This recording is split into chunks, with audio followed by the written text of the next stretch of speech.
चलिए देखिए, यहाँ चैप्टर 23 है और ये बायोलॉजी का चैप्टर है। चैप्टर का नाम है जैव प्रौद्योगिकी एवं उसके उपयोग, है ना। बायोटेक्नोलॉजी जैव प्रौद्योगिकी को कहते हैं एंड इट्स एप्लीकेशंस। तो इसमें देखिए क्या क्या दिया गया है। एक मिनट में थोड़ा सा और जूम कर देता हूँ। हाँ, देखिए यहाँ पर जैव प्रौद्योगिकी प्रक्रियाओं द्वारा आनुवंशिक रूप से रूपांतरित जीवों, है ना। मतलब अब देखो यहाँ से एक क्वेश्चन ये भी हुआ कि जैव प्रौद्योगिकी प्रक्रिया के द्वारा क्या किया जाता है। तो आनुवंशिक रूप से जीवों को रूपांतरित किया जाता है ना। क्या किया जाता है? आनुवंशिक रूप से रूपांतरित जीवों, जैसे कि सूक्ष्म जीव, है ना, कवक, पादप और जंतु, इन सब के उपयोग से विभिन्न प्रकार की जैव औषधियां बनाई जाती है ना। बायो फार्मास्यूटिकल्स,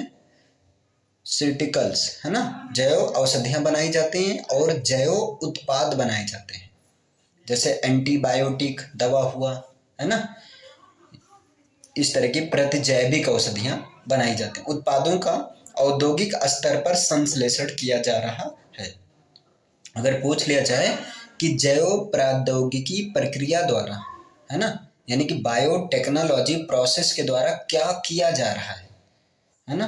तो विभिन्न प्रकार के जीवों की सहायता से, अब जीव में सूक्ष्म जीव, कवक, पादप, जंतु कुछ भी हो सकते हैं, इन सब के उपयोग से विभिन्न प्रकार की जैव औषधियां या जो है जैव उत्पादों का औद्योगिक स्तर पर संश्लेषण, मतलब उनका निर्माण किया जाता है। तो एक तो क्वेश्चन यहाँ से हो गया, बढ़िया क्वेश्चन हो गया। आप क्वेश्चन बनाकर लिख लेना इसको, है ना, ऐसे कि जैव प्रौद्योगिकी प्रक्रिया द्वारा, ठीक है, ये सारे चीज किया जाता है। फिर आप क्या करना है, यहाँ पर देखो जैव औषधियों एवं जैविक उत्पादों का औद्योगिक स्तर पर संश्लेषण किया जा रहा है, मतलब इस चीज को हाईलाइटेड कर देना। जैव औषधियों और जैविक उत्पादों का औद्योगिक स्तर पर संश्लेषण किया जा रहा है या संश्लेषण होता है। अब ये कैसे होता है? तो आनुवंशिक रूप से रूपांतरित जीवों के सदुपयोग से होता है।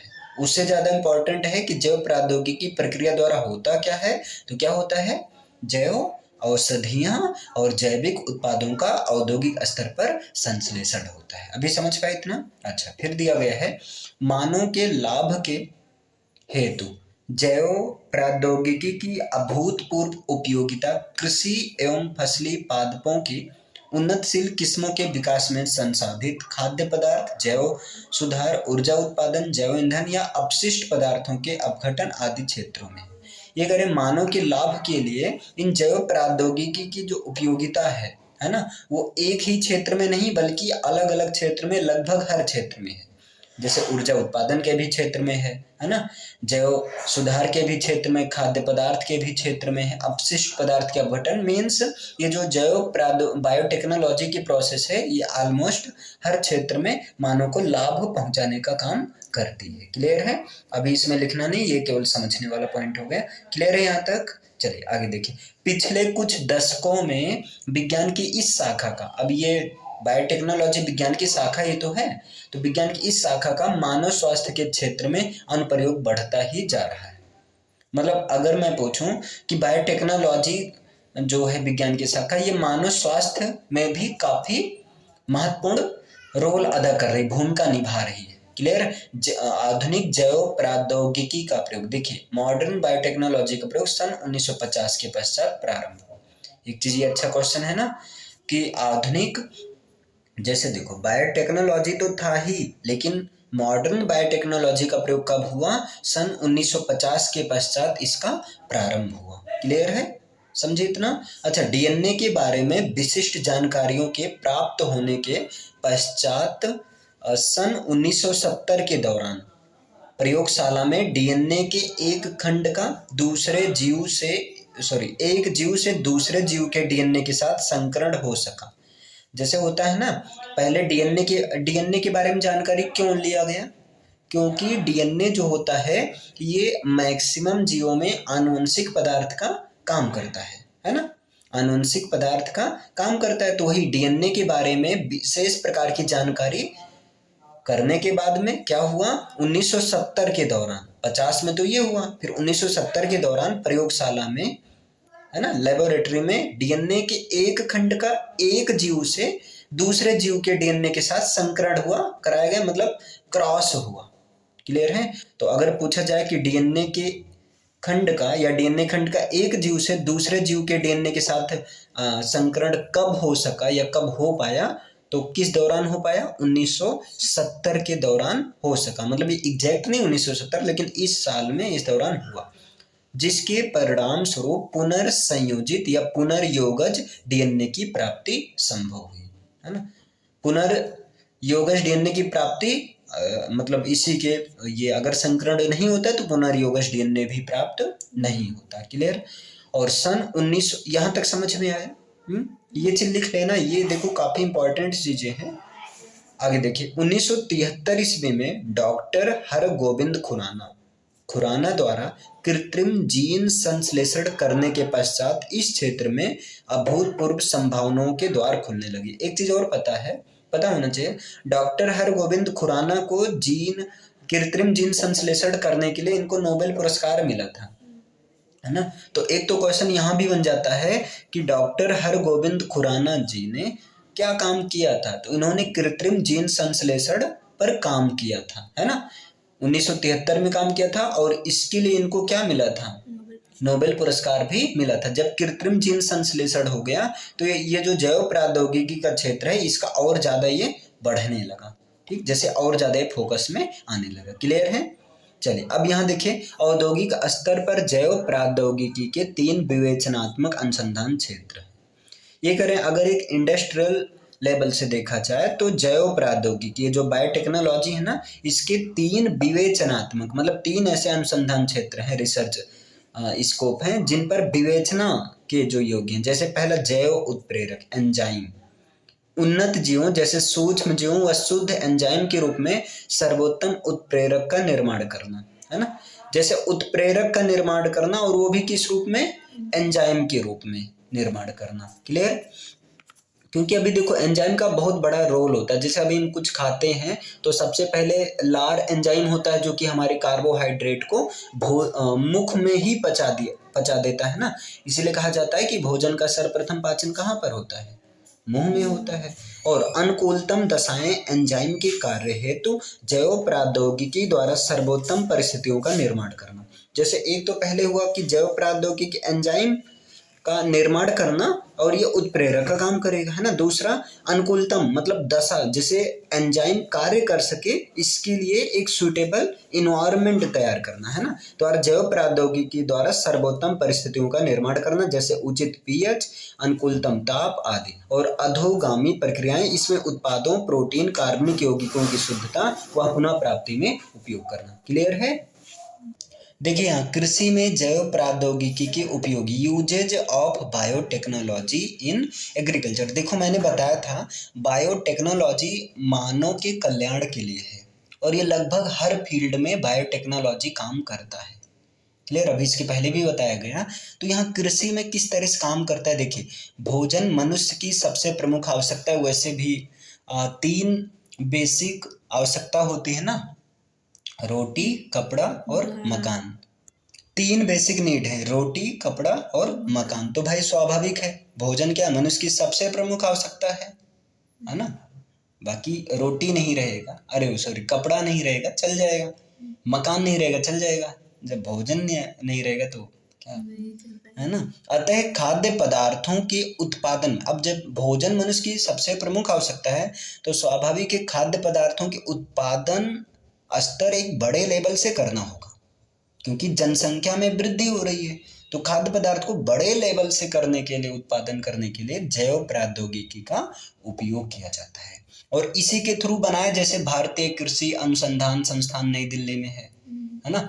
इसी तरह भारतीय अनुसंधान दाल संस्थान कानपुर में, सबका पूरा अपना बना है इस तरह से। तो वो उसी पर रिसर्च काम करते हैं, जिसके फलस्वरूप खाद्य उत्पादन में अत्यंत वृद्धि हो रही है। तो अगर पूछा जाए कृषि में जैव प्रौद्योगिकी का क्या उपयोग हो रहा है, तो कृषि में जैव प्रौद्योगिकी का प्रयोग करके हम लोग खाद्य उत्पादन को एक बड़े पैमाने पर कर रहे हैं, है ना।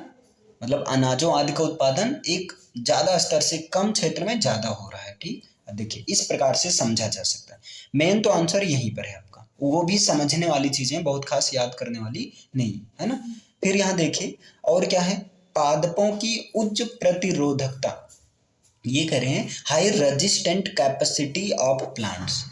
आनुवंशिक अभियांत्रिकी द्वारा पादपों की ऐसी प्रजातियां विकसित की जा रही हैं जिसमें सूक्ष्म जीवों जैसे विषाणु, वायरस बोलते हैं, कीटों के संक्रमण, मिट्टी की लवणता, साल्टी, जो साल्टीपन होता है ना, साल्टी युक्त होता है, सूखा आदि को सहने या इनका प्रतिरोध करने की क्षमता होती है। जैसे देखो आजकल ऐसी ऐसी प्रजातियां आई हैं कि जो कि सूखा रोधी प्रजाति है, मतलब अगर पानी कम रहेगा तब भी वो उत्पादन दे सकेंगे, या जो है विषाणु रोधी, मतलब इस तरह से फसलें आती हैं। क्लियर, नई नई प्रजातियां, तो वही पादपों की उच्च प्रतिरोधकता, समझिए इस तरह से। तो ये आनुवंशिक, अभी कल बताया गया था आनुवंशिक अभियांत्रिकी किस तरह से होता है, जेनेटिक इंजीनियरिंग। फिर क्या दूसरा, पादप जीन प्रारूप में परिवर्तन, जीनोटाइप।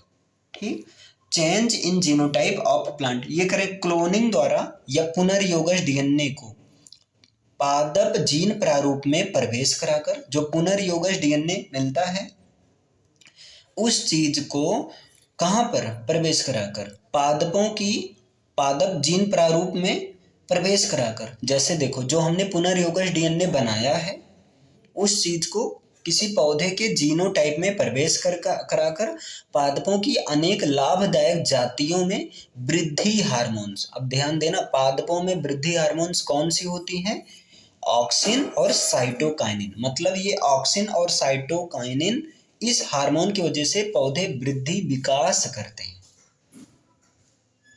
क्लियर है, जैसे हम लोग के अंदर वृद्धि हार्मोन पाए जाते, इसके संश्लेषण की दर बढ़ाई जाती है। अब बताओ जब पुनर्युगल डीएनए को हम पादप के जीनोटाइप में प्रवेश कराकर उनमें वृद्धि हार्मोन की संख्या ग्रो कर देंगे तो क्या होगा, तंबाकू, मतलब भाई स्वाभाविक है प्रजातियां ज्यादा होंगी और उपज भी, तंबाकू, प्याज, टमाटर, मक्का, जौ, गेहूं आदि की उत्कृष्ट प्रजातियों का विकास किया जा रहा है। और जब भाई उत्कृष्ट मतलब उत्तम, जब अच्छी प्रजातियों का विकास किया जाएगा, अच्छी प्रजाति मतलब एकदम बढ़िया लेवल की, कि उसमें सूखा रोधी, मतलब इस तरह से कई वायरस रोधी, कवक रोधी प्रजातियां ऐसे रही, है ना। तो ये जीन प्रारूप में परिवर्तन, मतलब उनके जीन प्रारूप में ही परिवर्तन किया जा रहा है। किस बेस पर किया जा रहा है, पुनर्योगज डीएनए को जीन प्रारूप में ही प्रवेश करा दिया जा रहा है, तो स्वाभाविक है परिवर्तन तो होगा ही, है ना। फिर तीसरा क्या है, नॉन लेग्यूमिनस पादपों में। अब ये समझो नॉन लेग्यूमिनस पादप क्या होते हैं। देखो पहले यहाँ ये समझ लो लेग्यूमिनस पादप, तो लेग्यूमिनस पादप जो होते हैं ना उनको बोलते हैं दलहनी फसलें, है ना, जो दाल वाली होती हैं। और नॉन लेग्यूमिनस पादपों का मतलब ऐसी फसलें जो कि दाल वाली नहीं होती हैं, है ना। उसमें नाइट्रोजन स्थिरीकरण की क्षमता का विकास करना, नाइट्रोजन को स्थिर करने की, फिक्स करने की क्षमता विकास करना। अब दलहनी फसलें आप देखे होंगे, चना या कोई भी दलहनी फसल की जो जड़ें होती उनकी गांठें, उनमें गांठें बनी होती हैं, गांठ होती हैं, है ना। तो उन गांठों में नाइट्रोजन स्थिर रहता है, वायुमंडल की नाइट्रोजन को स्थिर रहता है। लेकिन जो नॉन लेग्यूमिनस पौधे होते हैं, अनाज वाली फसलें, उनमें नहीं होता है ना। मतलब गांठें, मतलब नीचे जो गांठें जैसे जड़ में जो रहती, हाँ बिल्कुल, जो जैसे चना वना जब उखाड़े होगी तो देखो उसमें क्या रहता है, जो रूट वाला पोर्शन रहता है उसमें गांठें बनी रहती है, तो उसमें नाइट्रोजन, वायुमंडल की नाइट्रोजन स्थिर रहता है। लोग कहते हैं ना कि अगर चने की फसल, मतलब ऐसी खेती जिसमें चना उगाया गया हो, उसमें कोई उपज बहुत अच्छा होता है।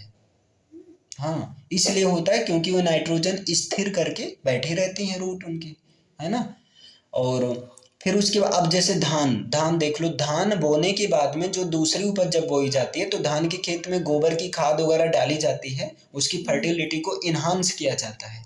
क्योंकि धान क्या है, नॉन लेग्यूमिनस पादप है ना। मतलब धान में ऐसा तो है नहीं कोई गांठें कि नाइट्रोजन को स्थिर करेगा, वही कहा जा रहा है नॉन लेग्यूमिनस पादपों में नाइट्रोजन स्थिरीकरण की क्षमता का विकास करना, मतलब कुछ ऐसा करना कि नॉन, जो ऐसे पौधे जो कि दलहनी वाली नहीं, वो भी नाइट्रोजन को स्थिर कर सके, है ना।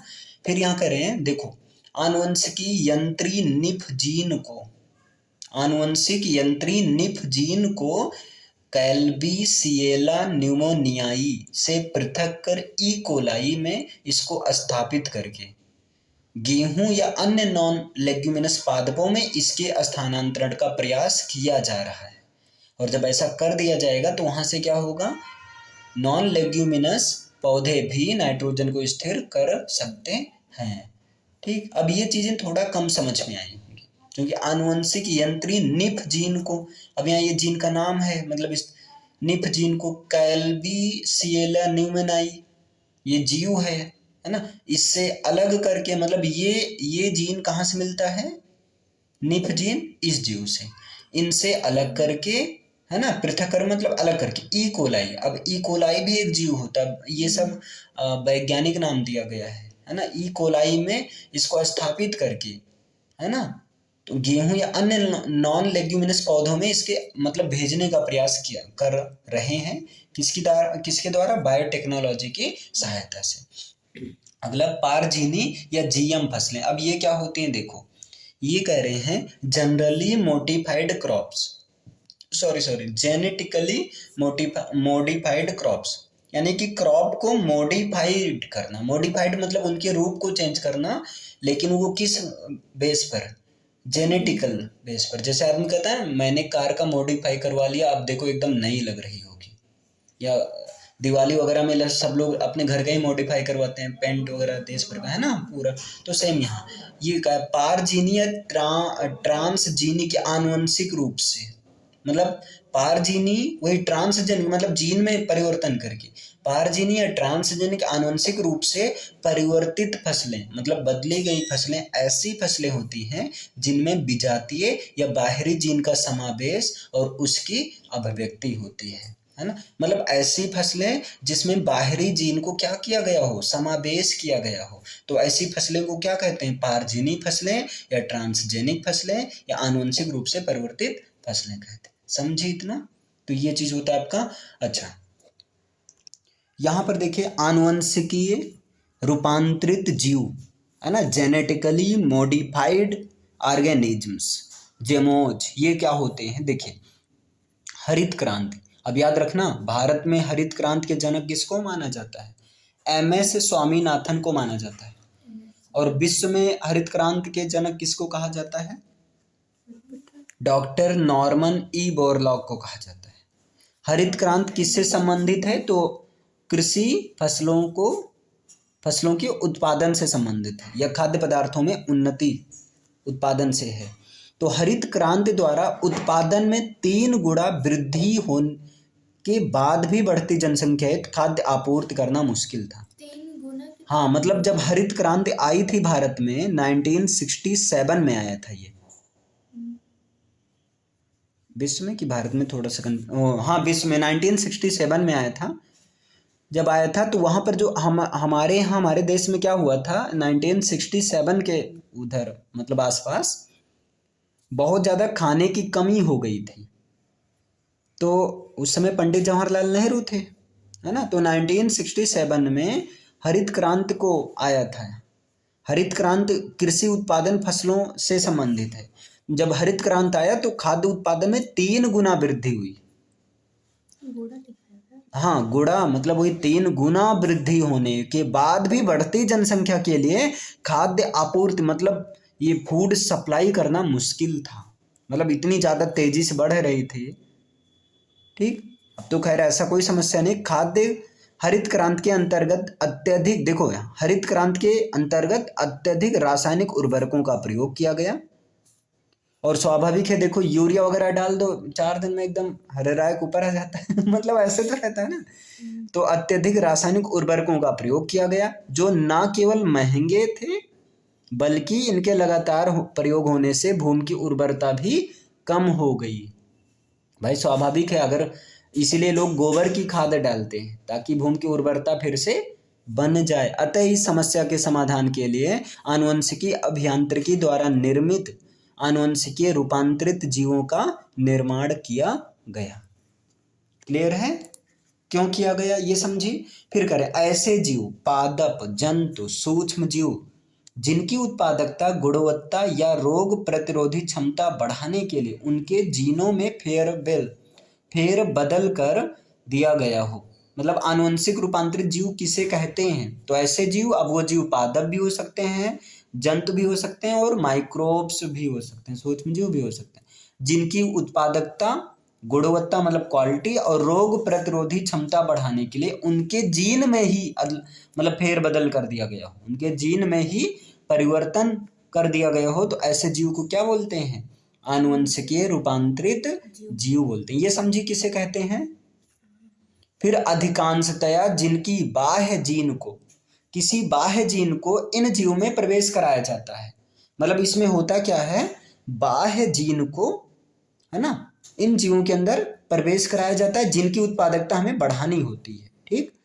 इस कारण इन्हें पारजीनी जीव भी कहा जाता है। अगर पूछ ले जाए पारजीनी जीव या ट्रांसजेनिक, ध्यान देना, पारजेनी या ट्रांसजेनिक को ऐसे अभी लिखा था ना, ट्रांसजेनिक, इसमें कंफ्यूज मत होना। पारजेनी जीव या ट्रांसजेनिक किसे कहते हैं?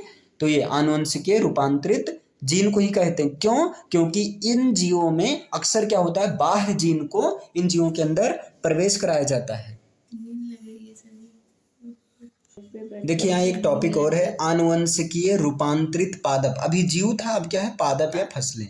ये क्या है, फसलों में अनेक उद्देश्यों की पूर्ति के लिए पारजीनी पादपों का उपयोग जो है व्यापक रूप से किया जा रहा है। क्लियर है।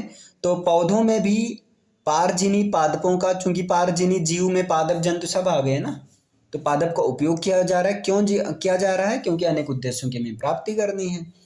इन फसलों को जीएम फसलें या जैव प्रौद्योगिकी फसलें भी कहते हैं। आप समझ में आया जीएम फसलें किसे कहते हैं? जीएम फसलें या बायोटेक्नोलॉजी क्रॉप्स कहते हैं आनुवंशिक रूपांतरित फसल को। क्लियर। आनुवंशिकीय रूपांतरित पादपों के निर्माण के लिए वांछित गुण युक्त बाह्य जीन को जीन स्थानांतरण द्वारा, इसमें वही था ना, जीन स्थानांतरण का मतलब जीन ट्रांसफॉर्मेशन या जीन ट्रांसफर, जीन स्थानांतरण द्वारा विधि द्वारा लक्ष्य पादप मतलब समझ रहे हैं, टारगेट प्लांट्स, जिन प्लांट को हमें चाहिए कि हाँ इनका हमें क्वालिटी उत्पादन बढ़ाना है, उनमें पहुंचा दिया जाता है। और जब पहुंचा दिया जाता है तो ऐसे पादप को क्या कहा जाता है? आनुवंशिक रूपांतरित या जीएम फसलें, है ना। सूक्ष्म अंतःक्षेपण, माइक्रो इंजेक्शन, है ना, इंजेक्शन के द्वारा, या जो है इलेक्ट्रोपोरेशन के द्वारा, मतलब किन कौन कौन सी विधियों के द्वारा पहुंचाया जाता है, नहीं समझी। जीन स्थानांतरण की कौन सी विधियां अपनाई जाती हैं?